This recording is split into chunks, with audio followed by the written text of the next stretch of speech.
Big out the acute angles from the given figure. So முதல்ல நமக்கு angles என்னென்னு சொல்லணும். அக்யூட் ஆங்கிள்னா எப்படி இருக்கணும் அப்படின்னு பார்த்தீங்கன்னா, acute angle should be the angle should be less than 90 degree. Less than 90 டிகிரின்றதை நம்ம என்ன சொல்லுவோம், அக்யூட் சொல்லுவோம். அப்புறம் ரைட் ஆங்கிள், ரைட் ஆங்கிள்னா என்ன சொல்லுவோம் நம்ம, it will be equal to 90 degree, அதுதான் ரைட் ஆங்கிள் சொல்லுவோம். Next obtuse angle. அப்டியூஸ் ஆங்கிள்னா என்னது, it is greater than 90 degree. Greater than 90 degree. கிளியரா?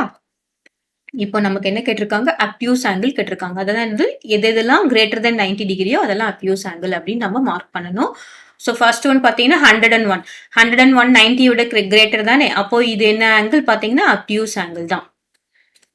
கிளியரா? நெக்ஸ்ட் இது பார்த்தீங்கன்னா கரெக்டா இந்த மாதிரி பாக்ஸ் மாதிரி போட்டிருந்தா என்னது, கரெக்டா இருக்கு. கரெக்டா 2 straight lines are joined. அப்போ this is a right angle. இந்த பாக்ஸ் மாதிரி போட்டிருந்தாலே நமக்கு என்னது, நம்ம 90 டிகிரின்னு போட்டுடலாம். இந்த அக்யூட் ஆங்கிள் அப்டியூஸ் ஆங்கிள் நமக்கு என்ன பார்த்தீங்கன்னா கர்வ் மாதிரி போடுவாங்க. சரியா? இது வந்து இந்த மாதிரி போட மாட்டாங்க, இந்த மாதிரி பாக்ஸ் மாதிரி போட மாட்டாங்க. நமக்கு இங்க ஒரு ஸ்கொயர் மாதிரி ஃபார்ம் ஆகும். So this is obtuse angle.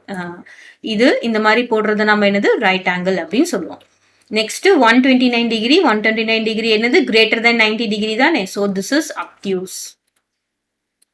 Next 38 degree. 38 டிகிரின்றது என்னது, it is less than 90 degree. அப்போ வாட் இஸ் திஸ் ஆங்கிள் அப்படின்னு பார்த்தோம்னா, திஸ் இஸ் அக்யூட் ஆங்கிள்.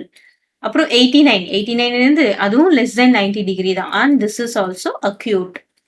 அப்போ நமக்கு ஆன்சர் என்னவா இருக்கும், first one is obtuse angle, அதுக்கப்புறம் third one is obtuse angle.